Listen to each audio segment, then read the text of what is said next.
Kasi lelo tozana ba passage mibale tolingi totanga et liboso totanga na Jean chapitre 15 versets 5 à 8. Jean chapitre 15. Jean c'est dans le Nouveau Testament. Jean chapitre 15, je vais lire du 5e au 8e verset. La Bible déclare: Je suis le cep, vous êtes les sarments. Celui qui demeure en moi et en qui je demeure porte beaucoup de fruits, car sans moi, vous ne pouvez rien faire. Il faut souligner cette phrase du Seigneur Jésus-Christ. Car sans moi, vous ne pouvez rien faire. Verset 6. Si quelqu'un ne demeure pas en moi, il est jeté dehors comme le sarment et il sèche. Puis, on ramasse les sarments, on les jette au feu et ils brûlent. Verset 7. Si vous demeurez en moi et que mes paroles demeurent en vous, demandez ce que vous voudrez et cela vous sera accordé. Si vous portez beaucoup de fruits, verset 8, c'est ainsi que mon Père sera glorifié et que vous serez mes disciples. Lisons notre deuxième passage dans Matthieu. Matthieu, c'est le premier livre du Nouveau Testament. Matthieu chapitre 7. On ne va pas lire le verset 7 que vous connaissez. On dit que Matthieu 7, c'est un des versets les plus connus ici en République démocratique du Congo. Je ne sais pas dans d'autres pays si ces passages de Matthieu 7 est aussi célèbre qu'ici en RDC. Nous allons lire Matthieu chapitre 7 à partir du 15e verset. Matthieu chapitre 7, je commence à partir du 15e verset. La Bible déclare: Gardez-vous des faux prophètes. Ils viennent à vous en vêtements de brebis, mais au-dedans, ce sont des loups ravisseurs. Vous les reconnaîtrez à leurs fruits. Cueille-t-on des raisins sur des épines ou des figues sur des chardons? Tout bon arbre porte des bons fruits, mais le mauvais arbre porte de mauvais fruits. Un bon arbre ne peut porter de mauvais fruits, ni un mauvais arbre porter de bons fruits. Verset 19. Tout arbre qui ne porte pas de bons fruits est coupé et jeté au feu. C'est donc à leurs fruits que vous les reconnaîtrez. Ceux qui me disent « Seigneur, Seigneur » n'entreront pas tous dans le royaume des cieux, mais celui-là seul qui fait la volonté de mon Père qui est dans les cieux. Verset 22. Plusieurs me diront en ce jour-là: Seigneur, Seigneur, n'avons-nous pas prophétisé par ton nom? N'avons-nous pas chassé des démons par ton nom? Et n'avons-nous pas fait beaucoup de miracles par ton nom? Alors je leur dirai ouvertement: je ne vous ai jamais connu. Retirez-vous de moi, vous qui commettez l'iniquité. C'est pourquoi quiconque entend ces paroles que j'ai dites et les met en pratique sera semblable à un homme prudent qui a bâti sa maison sur le roc. La pluie est tombée, les torrents sont venus, les vents ont soufflé et se sont jetés sur cette maison. Elle n'est point tombée parce qu'elle était fondée sur les rocs. Mais quiconque entend ces paroles que j'ai dites et ne les met pas en pratique sera semblable à un homme insensé qui a bâti sa maison sur le sable. La pluie est tombée, les torrents sont venus, les vents ont soufflé et ont battu cette maison. Elle est tombée et sa ruine a été grande. Après que Jésus eut achevé ses discours, la foule fut frappée de sa doctrine, car il enseignait comme ayant autorité et non pas comme leurs scribes. L'épreuve du salut. Première preuve, la communion avec Dieu. La communion avec Dieu. Nous avons défini c'est quoi la communion avec Dieu. Ce message est disponible sur notre chaîne YouTube, CEP Channel officiel, CEP Channel officiel, et même aussi sur notre page Facebook, Centre évangélique Parousia. La communion avec Dieu. Nous avons dit que la communion avec Dieu s'exprimer de plusieurs manières. La communion avec Dieu s'exprime entre autres par la prière. C'est ce qu'on a dit la dernière fois. La prière, si vous êtes en communion avec quelqu'un, vous dialoguez avec cette personne. Si vous êtes en communion avec quelqu'un, vous vous parlez mutuellement. S'il n'y a pas de dialogue, si vous ne pouvez pas parler à quelqu'un, il n'y a pas de communication entre vous, L'information ne vient pas de vous pour aller vers la personne avec qui vous êtes en communion et vice-versa. Vous ne pouvez vraiment pas dire que vous êtes en communion. Et si nous sommes en communion avec lui, nous prions. Oui, nous prions. Nous prions non pas seulement pour demander des choses. Non, nous ne faisons pas des prières mécaniques. Nous ne faisons pas des prières parce que nous y sommes contraints.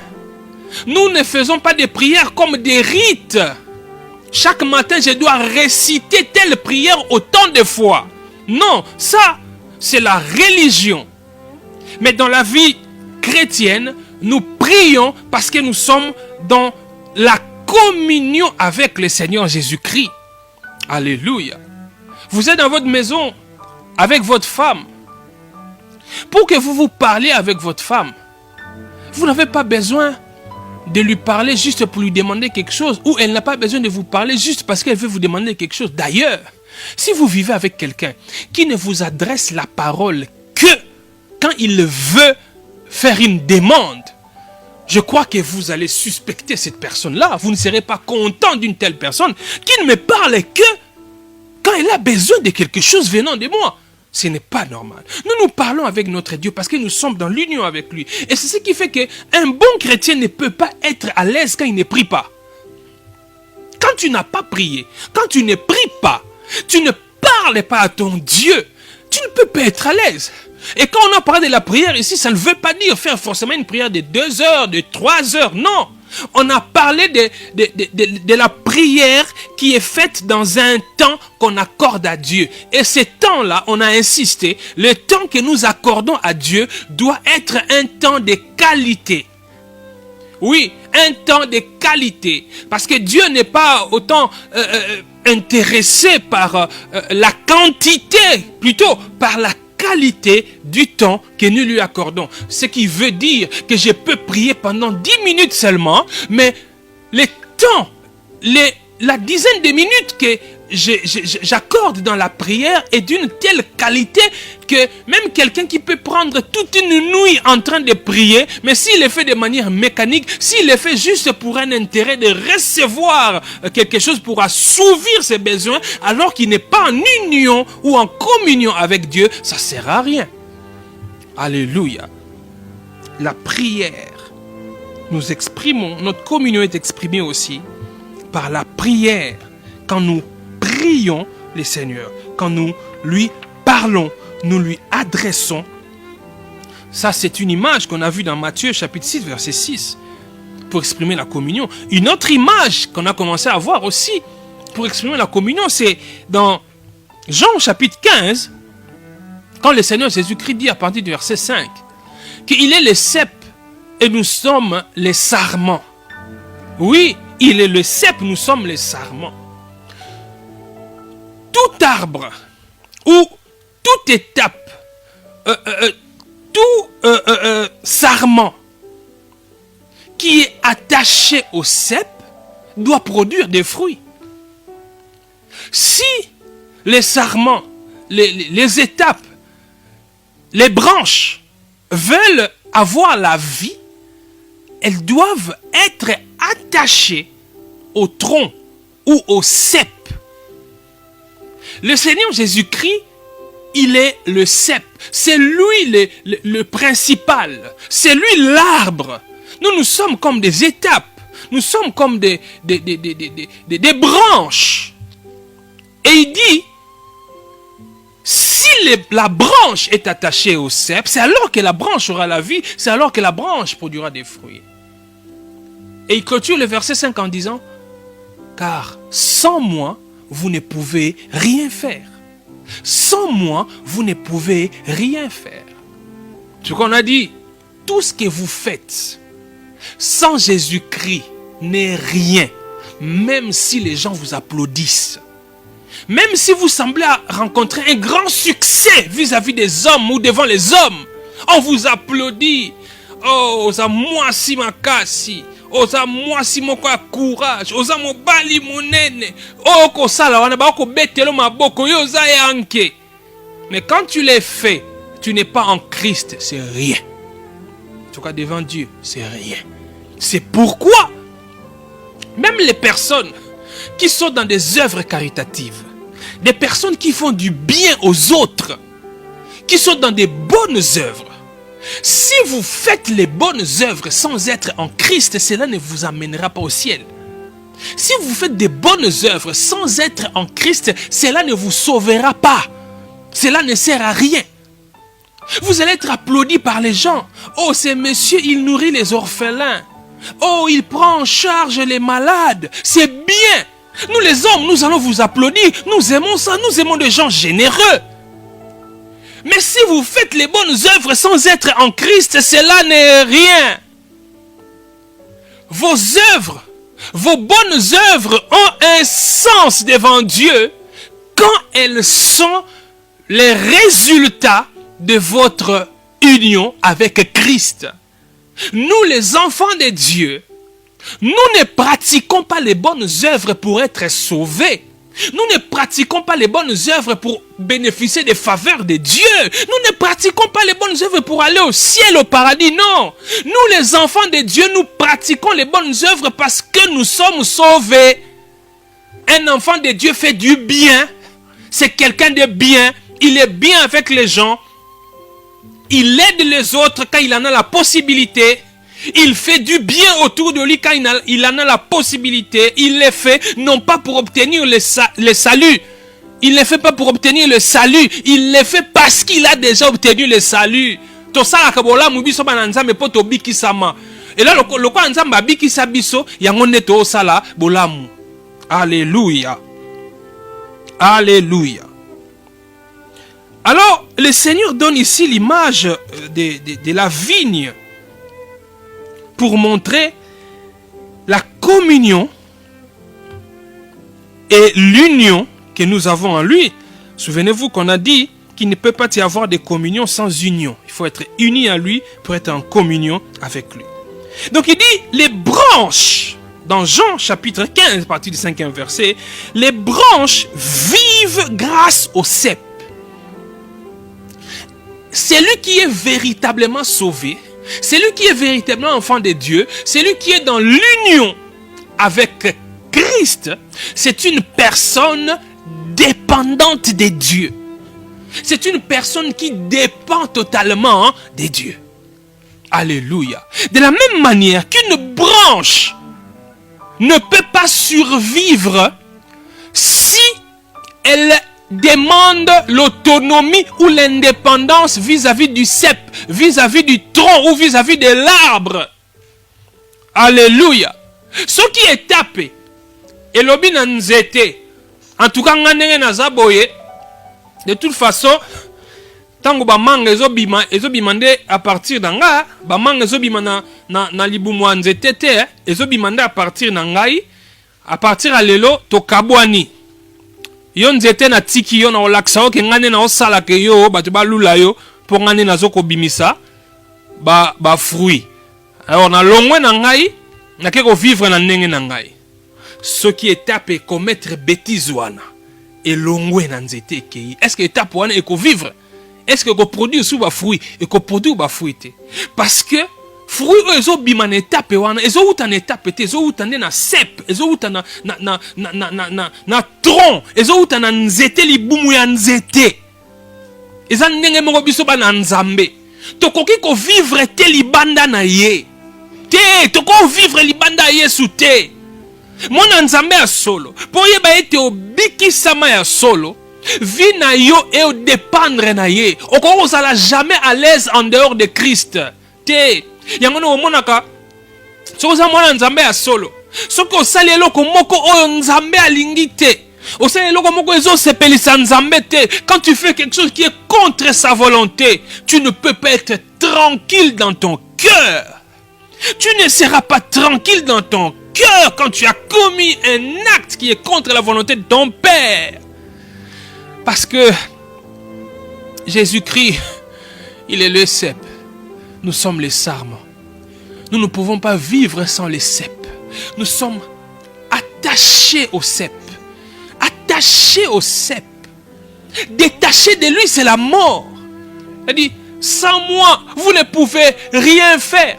Sans moi, vous ne pouvez rien faire. Ça veut dire quoi? Sans moi, ça veut dire séparés de moi, vous ne pouvez rien faire. Voyez, séparés de moi, vous ne pouvez rien faire. Maintenant, toi qui prétends être enfant de Dieu, mais tu es séparé de lui. Tu prétends être enfant de Dieu, né de nouveau, mais tu vis séparément de Jésus. Non, je doute de ta foi. Je doute que tu sois réellement sauvé. Parce que les branches ne peuvent vivre que grâce au cep. Parce que la vie des branches provient du cep. Bon, moi, ezali na makasa. Bon, moi, ezali na betape. Ezo utande na nzete. Alléluia. Ezo utande na nzete. Donc, un vrai enfant de Dieu, né de nouveau. Hein? Mwana nzambe ya solo. Oh, abotami ya sika. Il faut nécessairement à produire des fruits. Parce que Jésus est le cep, nous sommes les sarmes. Tant que nous sommes attachés à Jésus, nous devons produire des fruits. Et comme notre union avec Jésus, celui qui est attaché avec Jésus, celui qui est né de nouveau, il ne peut plus être coupé de Jésus. Donc si tu dis que tu es vraiment enfant de Dieu, tu dois porter des fruits. Ce n'est pas facultatif. Excusez-moi. Ce n'est pas facultatif. C'est comme ça. Tu es enfant de Dieu, tu produis des fruits. Tu ne peux pas être attaché à l'arbre, toi étape, toi branche. Tu ne peux pas être attaché à l'arbre et ne pas avoir la vie de l'arbre. Si tu es attaché à l'arbre, tu n'as pas la vie de l'arbre, c'est que cet arbre-là est mort. C'est que cet arbre-là est mort, cet arbre n'a pas de vie. Mais notre Dieu, Jésus-Christ, il n'est pas mort, il est vivant. Il vit et il vivifie. Il donne la vie. Nous vivons par sa vie. Alléluia. Nous vivons par sa vie. Donc un enfant de Dieu né de nouveau. Impossible d'être enfant de Dieu et ne pas produire les fruits. Impossible. Tu peux pas être enfant de Dieu véritable et ne pas produire des fruits. Tu dois produire des fruits. Alléluia. C'est pourquoi dans Matthieu, chapitre 7, que nous avons lu à partir du 15e verset. Matthieu 7, on a lu à partir du 15e verset. Il dit, gardez-vous des faux prophètes. Ils viennent à vous en vêtements de brebis, mais au-dedans, ce sont des loups ravisseurs. Vous les reconnaîtrez à leurs fruits. Cueille-t-on des raisins sur des épines ou des figues sur des chardons? Tout bon arbre porte des bons fruits, mais les mauvais arbres portent des mauvais fruits. Jésus dit, vous les reconnaîtrez par leurs fruits. Vous les reconnaîtrez par leurs fruits. C'est quoi porter les fruits? Porter les fruits, de manière générale, c'est avoir des résultats. Porter les fruits, de manière générale, c'est avoir des résultats. Ça, c'est de manière générale, de manière générique. Mais on ne peut pas se limiter là. Parce que si on ne se limite qu'à cette définition, porter les fruits, c'est avoir des résultats. Oui, c'est ça. Mais c'est au-delà de ça. C'est beaucoup plus profond que ça. Parce que si on se limite à ça, c'est pourquoi il y a certaines personnes qui cachent des mauvaises pratiques. Il y a certaines personnes qui ne sont pas capables de détecter ceux qui sont dans les faux, juste à cause des résultats. Vous allez voir, on vous dit, mais ces frères-là, est-ce qu'il est vraiment un bon frère? N'est-il pas un faux frère? Quand nous regardons son comportement, on doute de sa foi. Il y a quelqu'un qui va vous dire, oh, mais pourquoi vous allez douter? Vous ne voyez pas ses fruits? Vous ne voyez pas ses résultats? C'est-à-dire que vous connaissez que c'est une personne qui est immorale. C'est une personne qui vit dans l'immoralité. Mais quand vous regardez par exemple l'église qu'elle conduit, cette personne, vous allez voir beaucoup de fidèles. Vous allez voir l'église est bouillonnante. Ah, il y a des gens qui sont dans la confusion. Mais comment cette personne qui qui nous connaissons est vraiment immoral. Mais regarde, dans son église, il y a beaucoup de fidèles. Les gens continuent à les suivre comme ça. Donc il a quand même des résultats dans son ministère, malgré les bêtises qu'il commet. Si vous vous limitez à ça, vous allez vous tromper, vous allez vous gourer. Produire les fruits, les bons fruits à la lumière de la parole de Dieu, c'est faire la volonté de Dieu. Produire les fruits, les bons fruits, ça veut dire faire la volonté de Dieu. Voyez? C'est pourquoi Jésus-Christ, il a dit dans Matthieu 7 ici, il y a des gens qui me diront, Seigneur, Seigneur, n'avons-nous pas chassé des démons en ton nom? N'avons-nous pas en ton nom? Mais Jésus leur dira, éloignez-vous de moi, je ne vous ai jamais connu. Serviteur d'iniquité, je ne vous ai jamais connu. Parce que produire les fruits, c'est faire la volonté de Dieu.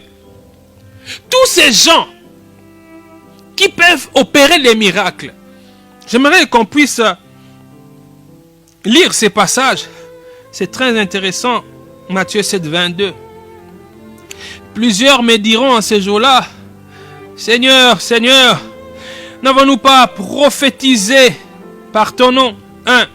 N'avons-nous pas chassé des démons par ton nom? 2. Et n'avons-nous pas fait beaucoup de miracles par ton nom? 3. Verset 23. Alors Jésus, ou alors je leur dirai ouvertement, dit Jésus, je ne vous ai jamais connu. Retirez-vous de moi, vous qui commettez l'iniquité. Je ne vous ai jamais connu. Ces personnes-là que Jésus rejette, ce sont des gens, quand vous regardez leur vie, quand vous regardez leurs églises, vous regardez l'exercice de leur ministère, vous regardez, oh, ces frères ici, ce sont des gens, Jésus a énuméré ici, qui disent, qui prophétisent en son nom. Ce sont des gens qui chassent des démons en son nom. Ce sont des gens qui opèrent des miracles en son nom. La prophétie, la voyance, c'est ce que les gens aiment ces derniers temps. La prophétie, la voyance. Il faut voir, pasteur. Toi, tu ne vois pas. Tu ne prophétises pas. Il faut prophétiser. Il faut voir. C'est ce que les gens aiment. Deuxièmement, il y a la délivrance. La délivrance. N'avons-nous pas chassé des démons par ton nom? La délivrance. Il y en a même qui ont fait de la délivrance la condition sine qua non pour être sauvé. La délivrance, la condition sine qua non pour vivre une bonne vie chrétienne. C'est-à-dire, ils vous diront, même si vous avez reçu Jésus-Christ comme Seigneur et Sauveur, vous devez nécessairement passer par la délivrance. C'est faux. C'est anti-biblique. Ils vous diront ça. Ah, oui, c'est bien, mais il faut quand même aller dans la délivrance. Le kuta. Il a mis ça tout. Les surnaturels. Il dit, n'avons-nous pas fait beaucoup de miracles par ton nom? Les surnaturels. Opérer dans la dimension du surnaturel. Des miracles.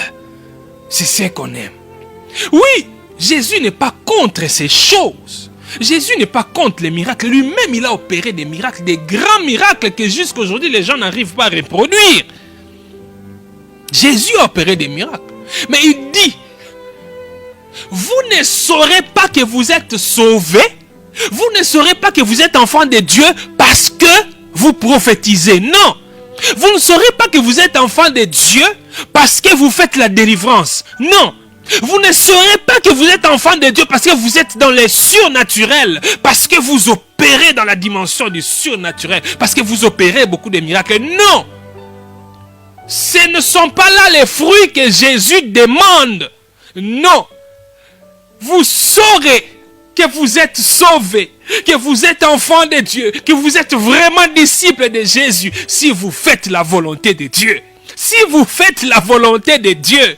Alléluia. C'est pourquoi arrêtez de vous troubler. Vous voyez quelqu'un qui se dit homme de Dieu, quelqu'un qui se dit serviteur de Dieu, mais il vit dans l'immoralité, dans toutes sortes d'immoralité. Mais quand vous regardez son église, c'est toujours plein. Quand vous regardez son église, les gens accourent. Ce n'est pas un signe que c'est un serviteur de Dieu authentique. Ce n'est pas un signe que c'est un serviteur de Dieu né de nouveau. Non. Celui qui est né de nouveau, il porte les fruits. Il fait la volonté de Dieu. Alléluia. Faites-vous la volonté de Dieu. Ou vous contentez de la prophétie. Vous vous contentez de la voyance. Vous vous contentez de la délivrance. Vous vous contentez du surnaturel, des miracles. Quelle que soit la vie que vous menez. C'est pourquoi, dans nos églises, nous avons donné une très grande importance aux choses sensationnelles, aux choses spectaculaires, mais qui n'expriment pas la vie de Christ. Nos églises sont devenues comme des salles de spectacle. Vous allez voir quelqu'un se mettre à la chair pour prêcher la parole de Dieu. Il monte avec une grosse Bible. On lui donne 45 minutes, 1 heure pour prêcher la parole. Il va lire un verset. Soit généralement un verset tiré de l'Ancien Testament ou un verset tiré des évangiles, à la limite des actes des apôtres. Ils n'aiment jamais aller dans les épîtres. Il prend un verset comme ça, il lit. Il vous donne des explications fallacieuses pendant 5 minutes pour réveiller l'effervescence. Et puis directement, les services commencent. Les services. On va faire les services. C'est la prophétie qui commence. Papa, matisi on a cher au teya. Peso 45 minutes au teya. Aux 45 minutes, il y a semblé à côté. 40 minutes, 45 minutes qui restent. Service. Au teya katie. Et puis tu vas voir quelqu'un d'autre te dit, bon, mon prophète ouana ye azalabena ma cassité na parole. Yazane ma kasi mingi na service. Yazane ma kasi mingi na démonstration de la puissance. Dis, toi tu t'es dit prophète. Tu t'es dit apôtre, pasteur, ministre de la parole. Mais tu n'es pas fort en parole. Tu es fort en service, en opération de miracles. Mais en parole, rien. Non, tu n'es pas un ministre de Dieu. Tu n'es pas un ministre de la parole. Alléluia.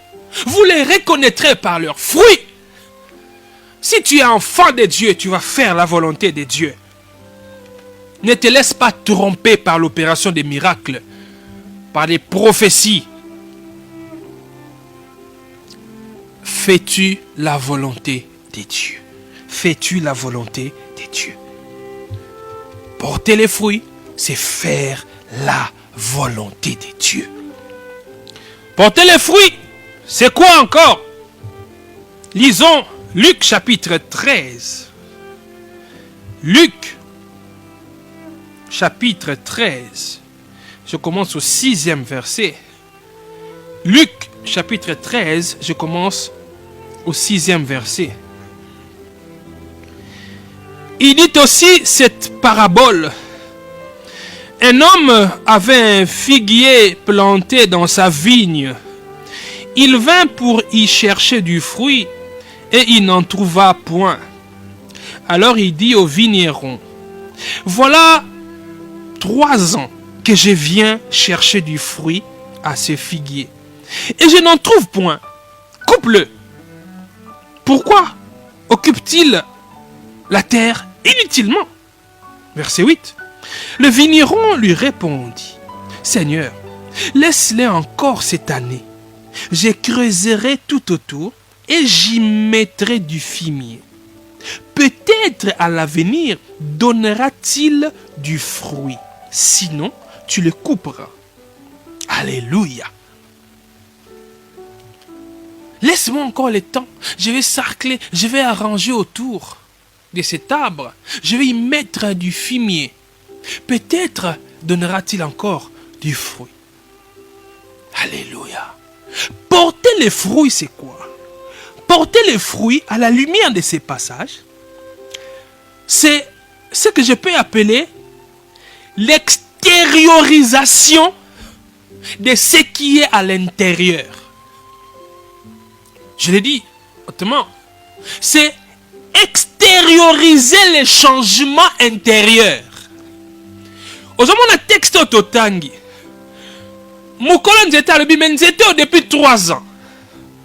Nazo lingana ya kozombuma mbumeza te. Siko mutu asaka na elanga lobi te. Tikelanga mwangonga. Nakobongisa pembeni nakotia fumier. Nakotia fumier po esala ete nzete azwa makoki na kati na ye ya kobota mbuma. Aestime kalobi soki mbume obota te. Tamsu nzete aza na mwa problème. Aza pena na vie penza malamu te. Yangona tika na tia fumier, je vais y mettre du fumier. Comme ça l'arbre aura la capacité de produire. Comme ça l'arbre aura la capacité d'extérioriser les changements que je vais introduire dans cet arbre. Alléluia. Si tu es enfant de Dieu, né de nouveau, chrétien né de nouveau, le changement qui s'est passé en toi à la nouvelle naissance doit s'extérioriser. La vie de Christ qui est en toi doit s'extérioriser. Relation na yo ozala ngona nzambe, communion ozala ngona nzambe, eko sukaka na katite e obima libanda. Batu fo ba mona, mbuma ba mona kayango, nzete ebota mbuma te mbuma na etika na kati libumu ya nzete. Nzete ebota mbuma, mbuma yango emona naka. Excusez-moi. Mbuma ya nzete emona naka. Le fruit doit être visible. On doit voir les fruits. Alors, si ton extérieur ne ressemble pas à ton intérieur, tu dois te poser des questions. Suis-je réellement sauvé? Parce que si je suis sauvé, c'est que mon intérieur a changé. C'est qu'il y a eu un changement dans mon intérieur. Mais ces changements-là, si ils ne s'extériorisent pas, je dois me poser des questions. Ai-je réellement changé? Suis-je réellement né de nouveau? Parce que mon comportement extérieur ne reflète pas mon intérieur comme je le prétends. Alléluia. Yangwana soko za mwana nzambe bato baza ba nzamba solo ba reconnaître loko ndengna loba. Soko za mwana nzambe solo tango Yesu Kristo a décidé ka bikisa yo. Tango Yesu Kristo azui yo na kufa amemi na bomoy. Quand le Seigneur t'a pris de la mort à la vie, tu vas voir que le travail que le Seigneur a fait en toi, ce n'était pas d'abord un travail extérieur. Non. La nouvelle naissance, ce n'est pas le sensationnel. La nouvelle naissance n'a rien à voir avec l'effervescence qu'on peut avoir à l'extérieur. Non. La nouvelle naissance ne commence pas à l'extérieur.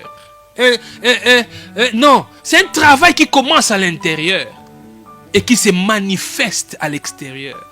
C'est pourquoi tu vas voir que le jour où le Seigneur t'a sauvé, le jour où tu as donné ta vie à Christ, le Seigneur t'avait inondé d'une joie que le monde ne peut te donner. Le Seigneur t'avait inondé d'une paix que le monde ne peut te donner. Regarde-toi, quand tu as reçu le Seigneur Jésus-Christ, ta vie sociale n'avait pas changé forcément. Tu habitais toujours la maison où tu habites. Tu étais toujours dans ces quartiers-là. Tu étais toujours dans des conditions sociales précaires. Mais tu étais inondé de la joie du Seigneur. La joie de devenir enfant de Dieu. La joie d'être sauvé. La paix, tu avais la paix dans ton cœur. De telle sorte que tu n'avais pas peur. Tu te disais, toutes les personnes à qui j'ai fait du tort, à qui j'ai causé du tort, je vais aller demander pardon. Mais avant pour toi, aller demander pardon, c'était un très lourd fardeau. Mais les jours où le Seigneur a changé, le Seigneur a transformé ta vie. Les jours où le Seigneur a fait de toi une nouvelle créature. Voilà le mot. Les jours où il a fait de toi une nouvelle créature. Il a crucifié ton ancien toi. Tu es devenu une nouvelle créature.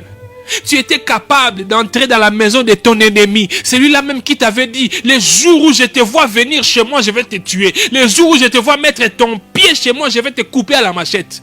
Mais tu avais le courage parce que le Seigneur t'avait inondé de sa paix, de cette assurance. Tu es allé voir ton ennemi. Tu as dit, je suis venu te demander pardon. Je suis venu te demander pardon pour tous les torts que je t'ai causés. Parce que là, je suis une nouvelle créature. Le Seigneur m'a sauvé. Ça a commencé à l'intérieur et puis ça s'est extériorisé. Porter les fruits. C'est l'extériorisation du changement intérieur. Le changement intérieur doit s'extérioriser. Alléluia. Porter les fruits. La Bible nous dit dans Galates chapitre 5, verset 22. Connaissez-vous Galates? Galates vient après 2 Corinthiens. Galates chapitre 5, verset 22. Ça aussi, c'est un des passages de la Bible les plus connus. La Bible déclare, mais le fruit de l'esprit, c'est l'amour, la joie, la paix, la patience, la bonté, la bénignité, la fidélité, la douceur, la tempérance. Alléluia. Le fruit de l'esprit. Paul décrit ou il décortique le fruit de l'esprit. L'amour, la joie, la paix, la patience, la bonté, la bénignité, la fidélité, la douceur, la tempérance. Vous voyez? Toutes ces choses expriment le caractère de Jésus. Le fruit de l'esprit ici, ça exprime le caractère de Jésus. Et ce caractère de Jésus doit obligatoirement se refléter dans la vie de celui qui prétend être chrétien. Celui qui dit être sauvé, la vie de Christ doit se manifester en lui. Alléluia. Parce que il est le cep, nous sommes les sarments. La vie dont nous vivons n'est pas la nôtre. La vie dont nous vivons vient de lui. C'est sa vie. C'est lui qui nous donne la vie. Alléluia. Et comme il nous donne la vie, nous vivons par sa vie. Nous devons manifester Christ. Nous devons manifester Christ. Nous manifestons Christ par l'amour. Nous manifestons Christ par l'amour, par la joie, par la paix, par la patience, la bonté, la bénignité, la fidélité, la douceur, la tempérance. Nous manifestons Christ par ces choses. Le fruit de l'esprit. Alléluia. Êtes-vous enfant de Dieu? Si vous voyez ces choses dans votre vie, vous pouvez vous réjouir. Alléluia. J'aimerais terminer en précisant une chose. Voyez par exemple, la description du fruit de l'esprit faite ici dans Galates 5, 22. Il y en a qui diront, pasteur, mais quand je regarde ce fruit de l'esprit tel que décrit, oui, il y a 2, 3, 4 choses que je retrouve en moi. Mais il y en a d'autres que je ne vois pas en moi. Il y en a d'autres que je ne vois pas. Dois-je douter de ma foi? Est-ce que je porte le fruit de l'esprit ou pas? Alléluia. Si vous êtes sauvé, enfant de Dieu, votre caractère, votre comportement, votre vie ne devient pas automatiquement parfait. Non, vous n'avez pas directement un caractère parfait. Non. Mais du moins, vous devez voir une progression dans votre vie. Depuis que vous êtes né de nouveau, hier, je n'étais pas patient. Aujourd'hui, je le suis devenu. Ou du moins, Hier, je n'étais pas du tout patient. Mais là, je vois que je suis en train d'apprendre la patience. Je suis en train de devenir patient. Cet aspect du fruit de l'esprit est en train de se manifester dans ma vie. Parce que nous devons grandir dans notre communion avec Dieu, dans la relation que nous avons avec Jésus-Christ. Si vous êtes réellement sauvé, vous grandissez. Est-ce qu'on se souvient là? C'est-à-dire que ça a biloko, autant on a bon les moutons, mais ça a été pendant la maîtrise. Autrement, bolingo, oui, bolingo. Essengo, mais patience, bénignité, ils pendate, mais tant on a tali. Qui mo Christ nanga ta on azala ki on a ko benga mwana to bébé spirituel na ndenge lelo na zo progresser na moni penza ke changement ezali. Alléluia, na moni ke changement ezali wana nde eza malamu. Parce que okoko zala te moto akola te na molimo. Soki oza na kati na Yesu Kristo esengeli okola na molimo. Mbuma. Foko bota mbuma. Foko za mwana nzambe. Alléluia. Alléluia. Que Dieu vous bénisse. Que Dieu vous bénisse abondamment. On va prier le Seigneur. On va prier le Seigneur. Éternel, notre Dieu, notre Papa, je te rends grâce pour ta parole d'aujourd'hui. Oh Seigneur, oui, nous voulons marcher selon ta parole. Mais Seigneur, nous ne le pouvons pas par nous-mêmes. Mais par Christ, nous le pouvons. Parce que nous n'avons plus de vie. Nous vivons par la vie de Christ. Oui, Seigneur, nous avons été crucifiés à la croix. Si nous vivons aujourd'hui, c'est Christ qui vit en nous. Oh Seigneur Jésus, que ton caractère soit manifeste dans notre vie. Seigneur, que je sente une progression. Je t'en supplie. Oui, Seigneur, je ne veux pas être un nain spirituel. Hier, j'ai manqué de patience. Mais aujourd'hui, que la patience se manifeste. L'amour, la joie. Oh, le caractère de Christ. Oui, Seigneur, le caractère de Christ. Seigneur Jésus, c'est toi le Sauveur. Tu as envoyé aussi cet enseignement pour qu'une personne qui était dans l'abîme, pour qu'une personne qui avait des faux espoirs, qui croyait être sauvée alors qu'elle ne l'était pas. Si Seigneur, c'est toi le Sauveur, c'est toi qui sauves. Tu as commencé un travail dans son cœur.